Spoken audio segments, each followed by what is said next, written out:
Leukocytes. इसका दूसरा है वाइट ब्लड सेल्स। इसके जो बनने की प्रोसेस है उसको हम कहते हैं ल्यूकोपोएसिस। ये कहाँ होती है? ये हमारे लॉन्ग बोन्स की व्हाइट बोन मैरो में होता है। It perform in white bone marrow due to the effect of ल्यूकोपोएटिन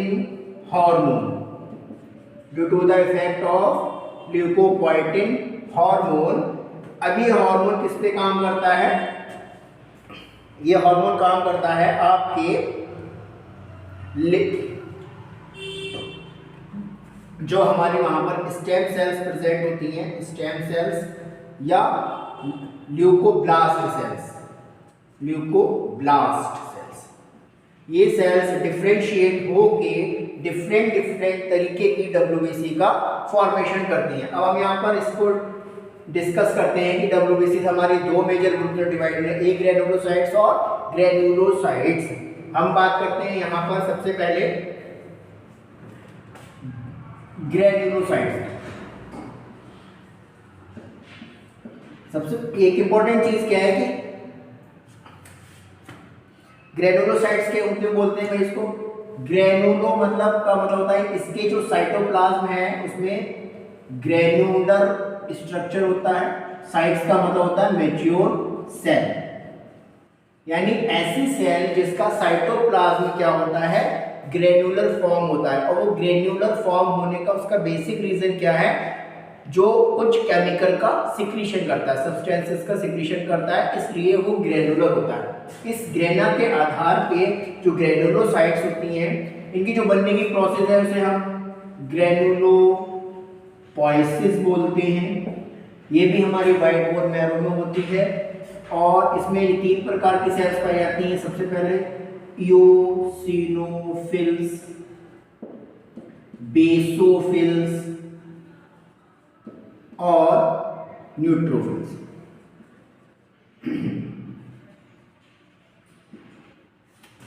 यहां पर हम बात करते हैं इओसिनोफिल्स की। जो इओसिनोफिल्स हमारी जो सेल्स होती हैं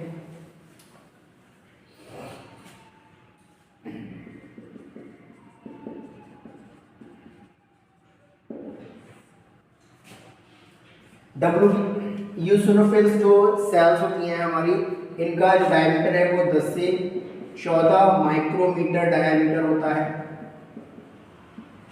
इनको हम एसिडोफिल्स भी बोलते हैं। Take acidic stain in light microscope.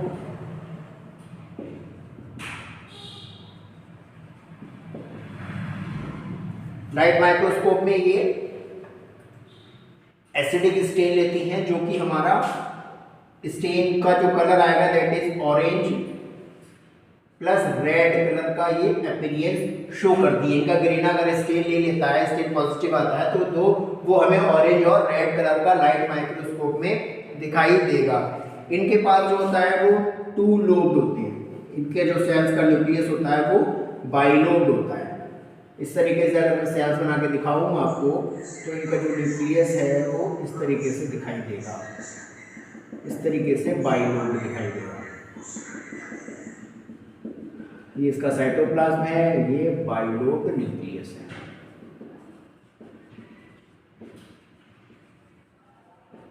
Bilobed nucleus होता है। और ये जो सेल्स होती हैं वो एक तरीके का केमिकल सिक्रीशन करती हैं, जो कि हमारा सीरोटोनिन, हेपेरिन और हिस्टामिन, जो किसमें काम करता है? ये एलर्जिक रिएक्शन शो करती है। It response for allergic response plus inflammation में ये हेल्प करती है, इन्फ्लामेशन रिएक्शन शो करती है।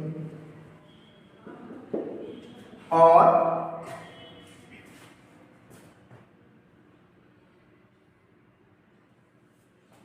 इसके बाद हम बात करते हैं बेसोफिल्स की। बेसोफिल्स। इनका जो डायमीटर होता है दैट इज 8 से 10 माइक्रोमीटर, ये डायमीटर होता है इनका। ये बेसिक नेचर की होती हैं, बेसिक इन नेचर, यानी इनकी जो डाई है वो बेसिक स्ट्रेन लेती है और उसकी वजह से इनका ग्रेन बेसिक डाई में हमें लाइट माइक्रोस्कोप के अंदर दिखाई देता है। इसका न्यूक्लियस इर्रेगुलर होता है, लोब्ड होता है और ये एक केमिकल का भी सिक्रीशन करती है। इसके बाद हम बात करते हैं अपने न्यूट्रोफिल्स की। जो हमारा नेक्स्ट वन है दैट इज न्यूट्रोफिल्स। न्यूट्रोफिल्स क्या होता है भाई?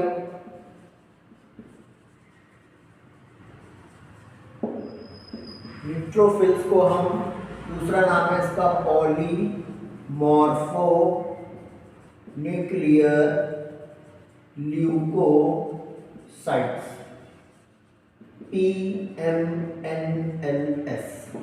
तीसरा इनको कहते हैं हम फर्स्ट लाइन ऑफ डिफेंस। ये बॉडी की फर्स्ट लाइन ऑफ डिफेंस बनाती हैं। इनका जो नेक्स्ट, इनको हम जो कॉमन नेम है that is micro policeman of blood, micro policeman of blood. Micro policeman of blood होती हैं, फर्स्ट लाइन ऑफ डिफेंस बनाती हैं, न्यूट्रल होती हैं, इनमें की एसिड या बेसिक का कोई भी स्टेन नहीं मिलता है, न्यूट्रल है इसलिए कोई स्टेन नहीं है। इनका न्यूक्लियस जो होता है वो कई तरीके की मॉर्फोलॉजी शो करता है, इसीलिए इन्हें पॉलीमॉर्फो न्यूक्लियर ल्यूकोसाइट्स बोलते हैं। First line and micro policeman of blood. अगर बॉडी में किसी भी बैक्टीरिया वायरस का इन्वेजन होता है तो ये सबसे पहले एक्टिवेट होती हैं और ये मोस्ट अबंडेंट पाई जाने वाली WBCs हैं। इनका जो नंबर होता है that is 65 to 70% in total WBCs, 65 to 75 number of total WBCs।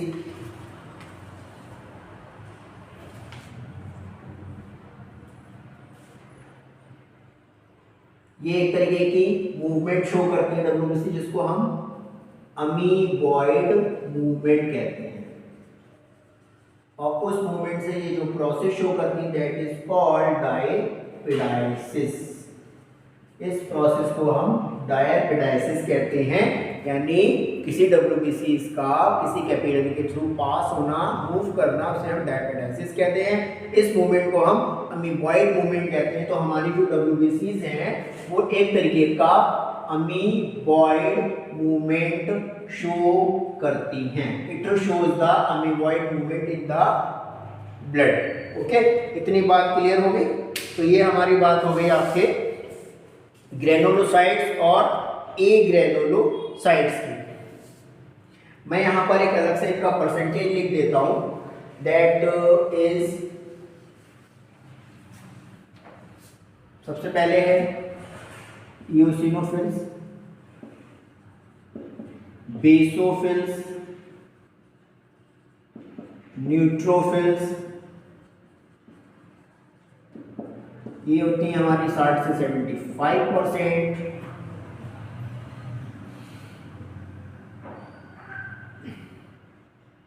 Basophils होती हैं 0.5 से 1% और ये होती हैं 2 से 4%। ये जो केमिकल का सिक्रीशन करती हैं वो केमिकल होते हैं हमारे heparin. It secretes the chemicals by the granular cytoplasm, heparin, serotonin and histamine। Heparin एक तरीके का एंटीकोगुलेंट होता है, ये हमारे ब्लड को बॉडी के अंदर क्लॉट होने से या जमने से बचाता है। सेरोटोनिन वैसो डायलेटर का काम करता है, it work as a vasodilator. और हिस्टामिन जो होता है वो एलर्जिक रिएक्शन शो करता है, allergic and parasitic infection show करता है। रिस्पॉन्स या इन्फेक्शन शो करता है। तो इनका जो केमिकल है वो बेसिकली डिफरेंट वर्क करता है। हेपेरिन एज ए एंटीकोगुलेंट जो बॉडी में ब्लड को जमने से बचाता है। हिस्टामिन एलर्जिक रिएक्शन शो करता है, साथ ही साथ पैरासिटिक इन्फेक्शन से भी बचाता है। सेरोटोनिन वैसोडाइलेटर का काम करता है, हमारी वेसल्स को डायलेट करके रखता है। इनका परसेंटेज बॉडी में सबसे कम बेसोफिल्स का होता है, उसके बाद यूसिनोफिल्स होती हैं और सबसे ज़्यादा जो पाई जाने वाली हैं वो 75% न्यूट्रोफिल्स होती है, इसीलिए इनको फर्स्ट लाइन ऑफ डिफेंस माइक्रोपुलिसमैन बोला जाता है। इसके बाद हम बात करते हैं रेशियो व्हाट, इसके बाद हम बात करते हैं नेक्स्ट है हमारी ए ग्रेनुलोसाइट्स। ए ग्रेनुलोसाइट्स जो होती हैं वो दो प्रकार की हमारी बॉडी में पाई जाती हैं। ए ग्रेनुलोसाइट्स ए माने एब्सेंट, ग्रेनुलोसाइट्स यानी ऐसी सेल्स जिनका साइटोप्लाज्म ग्रेन्युलर नहीं होता है, यानी वो किसी भी तरीके का केमिकल सिक्रीशन नहीं करती हैं। जैसे हमारा नंबर 1 लिम्फोसाइट्स, दूसरा है मोनोसाइट्स।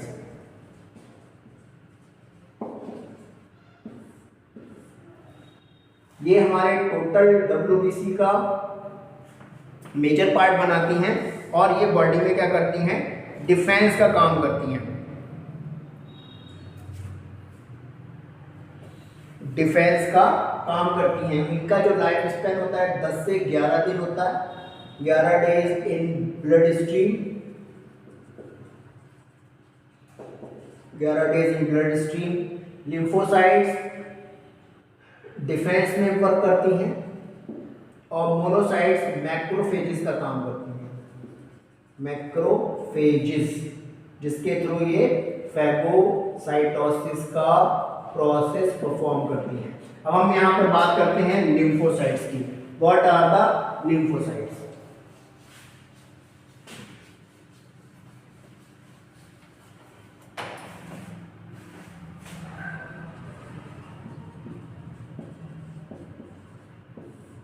लिम्फोसाइट्स एक तरीके की एंटीबॉडी फॉर्मिंग सेल्स होती हैं जो टोटल WBC का लगभग 20-25% पार्ट बनाती हैं और इनका काम होता है एंटीबॉडी का फॉर्मेशन करना,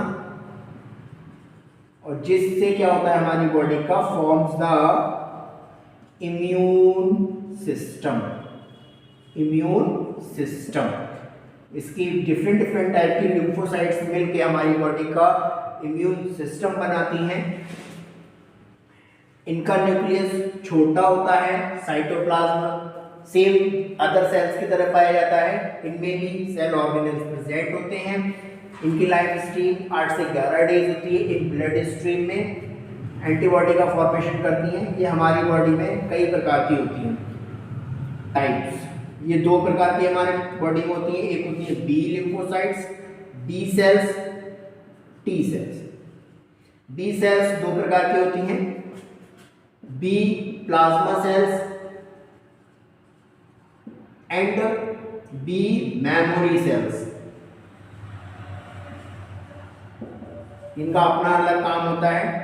टी सेल्स ये 4 प्रकार की होती हैं, T helper cells, T killer sales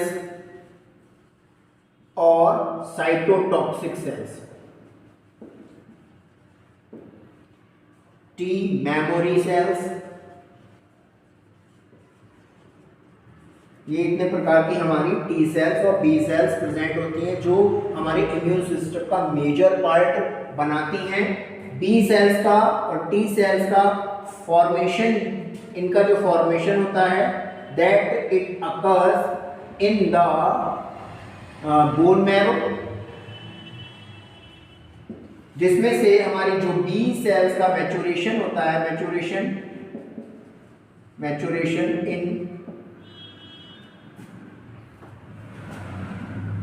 इनका मैच्योरेशन बोन मैरो में ही होता है, और जबकि टी सेल का मैच्योरेशन हमारा थाइमस ग्लैंड में होता है। थाइमस ग्लैंड जिसे हम चेस्ट ग्लैंड भी कहते हैं, उसमें इनका मैच्योरेशन होता है, एक माइक्रो एनवायरनमेंट दिया जाता है जहां पर ये एंटीबॉडी का फॉर्मेशन करती है और हमारी बॉडी को इन्फेक्शन से बचाती हैं। तो इनका मेन काम क्या हो गया, लिम्फोसाइट का function. Lymphocyte antibody prevent the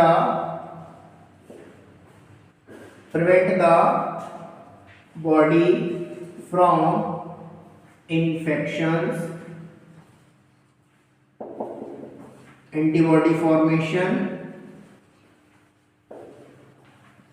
antibody का फॉर्मेशन करती हैं ये, साथ ही साथ में ये क्या करती हैं, इम्यून सिस्टम को बनाती हैं। It forms the immune system.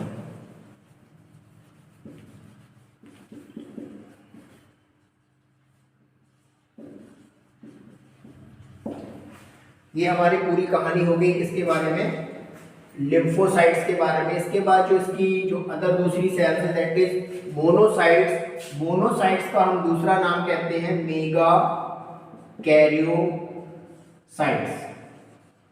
इनके पास जो न्यूक्लियस होता है वो लगभग इन सेल्स का, दिस इज न्यूक्लियस, ये 80% एरिया कवर करके रखता है इस सेल्स का, इसीलिए इसको हम मेगा कैरियोसाइट्स बोलते हैं। मेगा मतलब बड़ा, कैरियो माने न्यूक्लियस, साइट्स माने सेल्स।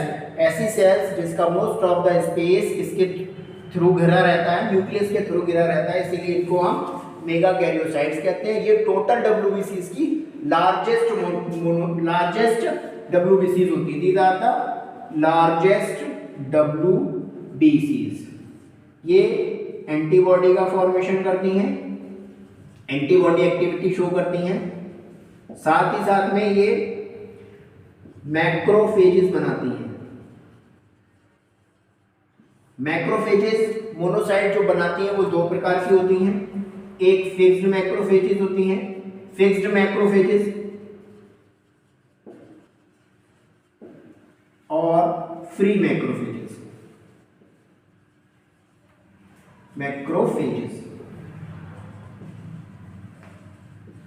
मैक्रोफेज का मतलब होता है ऐसी सेल जो बॉडी में किसी भी चीज को खा जाती है, उसका भक्षण कर लेती है, इनगल्फमेंट कर लेती हैं, उसको हम, जो सेल्स हमारी मैक्रोफेजेस ब्लड में पाई जाती हैं उन्हें फ्री मैक्रोफेजेस कहते हैं, और जो किसी पर्टिकुलर टिश्यू में जाके उसके चारों तरफ सेटल डाउन हो जाती हैं और वहां पर उसको प्रोटेक्शन देती हैं by the process of phagocytosis, उसको हम फिक्स्ड मैक्रोफेजेस कहते हैं। यहाँ पर मैं कुछ एग्जाम्पल लिखता हूँ फिक्स्ड मैक्रोफेजेस के, जो डिफरेंट ऑर्गन्स में प्रेजेंट होती हैं।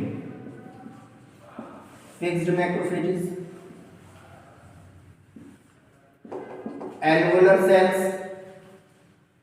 alveolar cells in lungs, microglia in brain, Kupffer cells in liver, reticulocytes in bone, monocytes in blood। तो ये अलग अलग टिश्यूज में अलग अलग तरीके की मैक्रोफेजेस होती हैं। ये हमारा मोनोसाइट का ही मॉडिफिकेशन या डिफरेंशिएशन होती हैं, जो एक टिश्यू में जाके सेटल डाउन हो जाती हैं और उसको चारों तरफ से प्रोटेक्शन देती हैं by the process of macrophages. Alveolar cells lungs में होती हैं, माइक्रोग्लिया ब्रेन के चारों तरफ प्रेजेंट होती हैं जो उसकी सेंट्रल न्यूरॉन को प्रोटेक्शन देती हैं। कुफर सेल्स लीवर में पाई जाती हैं जो हेपेटोसाइट को प्रोटेक्ट करती हैं। रेटिकुलोसाइट्स बोन मैरो में प्रेजेंट होती है जो ऑस्टियोब्लास्ट को प्रिवेंट करती हैं। मोनोसाइट ब्लड में प्रेजेंट होती है जो ब्लड में किसी भी तरीके के इन्फेक्शन को कंट्रोल करती हैं। तो ये हमारा ऑल अबाउट ब्लड सेल्स हो गया। एक तरीके की लास्ट ब्लड सेल्स हमारी बची हैं जिनको हम ब्लड प्लेटलेट्स कहते हैं। ब्लड प्लेटलेट्स क्या होती हैं? ब्लड प्लेटलेट्स भी इंपॉर्टेंट पार्ट होती हैं हमारे सेल्स का, और ये हमारी बॉडी में ब्लड के लॉस होने से बचाती हैं, क्योंकि इनमें क्या होता है, इंजर्ड टिश्यू को क्लॉट करने की कैपेबिलिटी इनके पास प्रेजेंट होती है। इनका दूसरा नाम जो होता है वो थ्रोम्बोसाइट्स होता है। इनके पास दो तरीके के ग्रेन्यूल्स पाए जाते हैं, एक अल्फा ग्रेन्यूल्स होता है, डेंस ग्रेन्यूल्स होता है। और ये हमारे ब्लड स्ट्रीम में 5 से 9 दिन तक लाइव रहती हैं, उसके बाद ये दोबारा से रीजनरेट हो जाती हैं। इनका जो अमाउंट होता है हमारे ब्लड में लगभग 2.5 लाख से लेके 4 लाख तक ये पर cubic mm of blood present होती हैं। नेक्स्ट हमारी जो लास्ट आती है उनको हम कहते हैं ब्लड प्लेटलेट्स।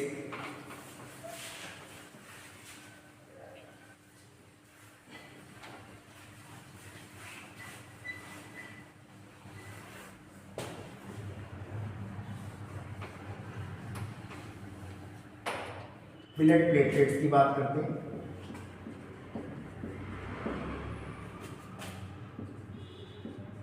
इनका दूसरा नाम थ्रोम्बोसाइट्स होता है।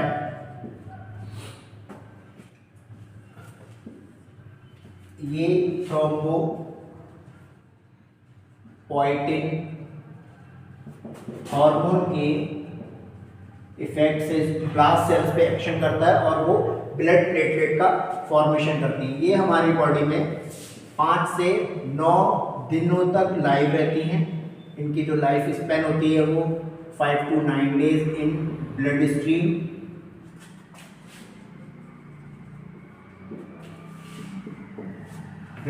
होती है।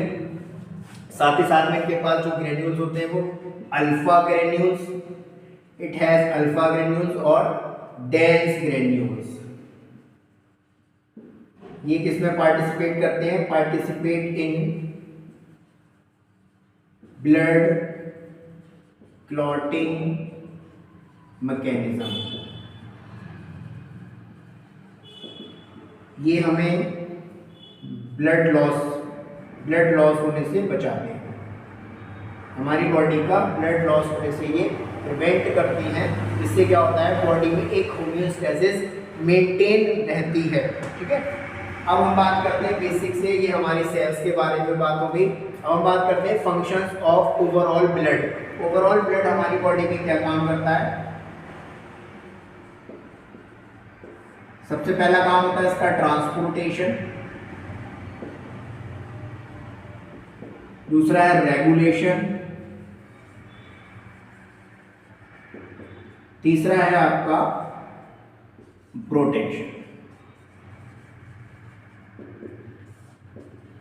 ये ट्रांसपोर्टेशन करता है हमारी बॉडी में CO2 का। It transport the O2 CO2 by the RBCs, enzymes, hormones, drugs and food material. ये इन सारी चीजों का ट्रांसपोर्टेशन करता है। O2 CO2 का ट्रांसपोर्ट कर रहा है, मतलब गैसेस एक्सचेंज चल रहा है। एंजाइम्स हमारी बॉडी में जो लीवर के अलावा अदर जो सेल्स एंजाइम्स बनाती हैं उनका ट्रांसपोर्टेशन भी ब्लड के थ्रू ही होता है। हार्मोन्स, हमारी एंडोक्राइन ग्लैंड से जो भी हार्मोन निकलते हैं वो सारे ब्लड स्ट्रीम के थ्रू अपने टारगेट ऑर्गन्स तक पहुंचते हैं, जैसे थायराइड, FSH, LH। ये सारे हार्मोन ब्लड स्ट्रीम के थ्रू ही अपने टारगेट ऑर्गन तक पहुंचते हैं और वहां पर उसको इफेक्टर पे काम करते हैं। ड्रग्स, कोई भी दवा हम खा रहे होते हैं तो वो हमारे ब्लड में डिसॉल्व होने के बाद में ब्लड स्ट्रीम के थ्रू ही पूरी बॉडी में ट्रांसपोर्ट कर दी जाती है। फूड मटेरियल जो हमने खाना खाया है उसका भी ट्रांसपोर्टेशन ब्लड के थ्रू ही चलता है। इसके बाद में रेगुलेशन किसका करता है? It regulate the temperature of the body, temperature of bodies temperature. और बॉडी टेम्परेचर की वजह से ये हमारी बॉडी में क्या बना के रखता है? ये ऑस्मो रेगुलेशन भी करता है और ये बनाता है homeostasis. It maintains the homeostasis. ये इसके हमारे रेगुलेशन की बात हो गई। प्रोटेक्शन ये कैसे करता है? हमें पता है हमारे ब्लड में WBC सेल्स होती हैं जो क्या बनाती है? एंटीबॉडी बनाती है। एंटीबॉडी क्या करती है? डिफेंस में काम करती है, प्रोटेक्शन में काम करती हैं from the bacteria, virus inflammation. इन सारी चीज़ों से हमारी जो WBCs हैं एंटीबॉडी बनाएंगी, प्रोटेक्शन करेंगी। इसके अलावा ये हमें इम्यूनोग्लोबुलिन्स भी बनाती हैं। इसके अलावा ब्लड की जो प्लेटलेट सेल्स हैं वो क्या करती हैं, क्लॉटिंग मैकेनिज्म करती हैं, जिसके थ्रू क्या होता है, ब्लड लॉस ऑफ ब्लड रोका जा सकता है, प्रिवेंट होता है। तो ये बेसिक से हमारे फंक्शंस हो गए, ट्रांसपोर्टेशन, रेगुलेशन और प्रोटेक्शन। इसके अलावा ये क्या करते हैं, ये रिपेयर का भी काम करता है ब्लड हमारा। ब्लड में जो हमारी थ्रोम्बोसाइट्स प्रेजेंट होती हैं वो थ्रोम्बोप्लास्टिन के इफेक्ट से रिपेयर का काम करती हैं। टिश्यू इंजरी हो जाती है तो वहाँ पर नई सेल का रीजनरेशन हो जाता है, रिपेयरिंग होती है और वो सेल्स हमारी, वो टिश्यू हमारा एकदम क्लीन एंड क्लियर और नया बन जाता है। ठीक है, ये हमारे बेसिक से फंक्शन हो गए, ब्लड की सेल्स के बारे में हो गया। डिसऑर्डर्स ऑफ ब्लड, हमारे ब्लड में जो सेल्स हैं उनके घटने या बढ़ने से जो बीमारियां पैदा होती हैं उनको हम डिसऑर्डर ऑफ ब्लड कहते हैं, या फिर इनको हम हीमोपोइटिक डिसऑर्डर्स बोलते हैं। जैसे कि anaemia. Anaemia is a very common blood disorder. इसमें क्या होता है, लैक ऑफ आरबीसी हो जाती है। अब आरबीसी लैक हो जाएगी तो इसकी वजह से क्या होगा, हमारी बॉडी में ऑक्सीजन की कमी हो जाएगी। एनीमिया कई तरीके से हो सकता है, megaloblastic anaemia,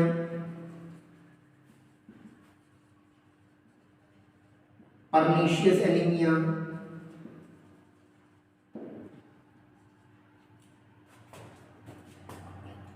vitamin deficiency anaemia,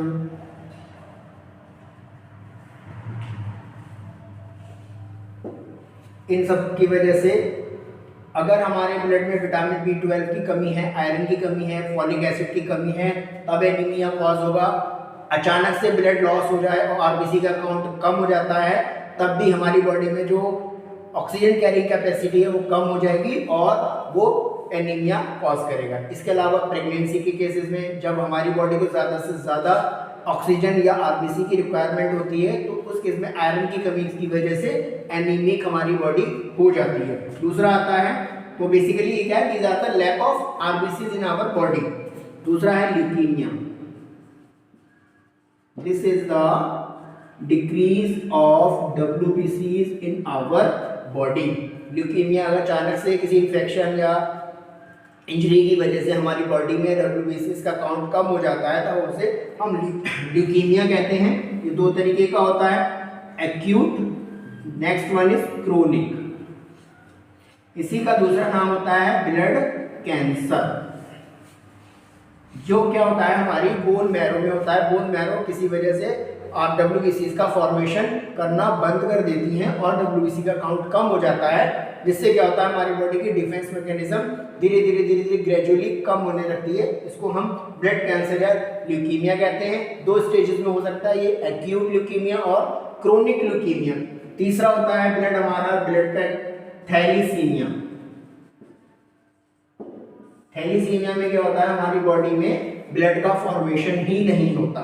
हमारी बॉडी में ब्लड फॉर्मेशन होता ही नहीं है। वो क्यों होता है, due to the gene, absence of gene, यानी ब्लड को बनाने वाला जो जीन है वो प्रेजेंट ही नहीं है। It is genetic disorder, it is genetic disorder. ये जन्मजात होता है, बच्चे इसको लेके ही पैदा होते हैं। तो जिन बच्चों में इस जीन की कमी होती है तो ये थैलीसीमिया कहलाता है। इसमें हीमोग्लोबिन नहीं बनता, ब्लड का फॉर्मेशन नहीं हो रहा है, तो इसलिए बॉडी में ऑलमोस्ट हीमोग्लोबिन की, आरबीसी की और ब्लड की कमी रहती है। तो ये हमारे हो गए। इसके अलावा एक और जेनेटिक डिसऑर्डर होता है जिसको हम कहते हैं हीमोफीलिया। हीमोफीलिया में क्या होता है, हमारा जो क्लॉटिंग फैक्टर होता है वो एब्सेंट होता है, एब्सेंट ऑफ क्लॉटिंग फैक्टर, जिसकी वजह से हमारी बॉडी से ब्लीडिंग रेगुलर होती रहती है, रेगुलर ब्लीडिंग होती है और ब्लड लॉस होता है, कंटिन्यूअस ब्लड लॉस। इसमें इसीलिए इस क्लॉटिंग फैक्टर के ना होने की वजह से इसको हीमोफीलिया कहा जाता है और ये भी एक जेनेटिक डिसऑर्डर होता है। इसको प्रिवेंट किया जा सकता है बट इसको खत्म नहीं किया जा सकता। तो ये हमारे बेसिक से डिसऑर्डर हो गए ब्लड के और इस तरीके से हमारा ये टॉपिक फिनिश हो गया।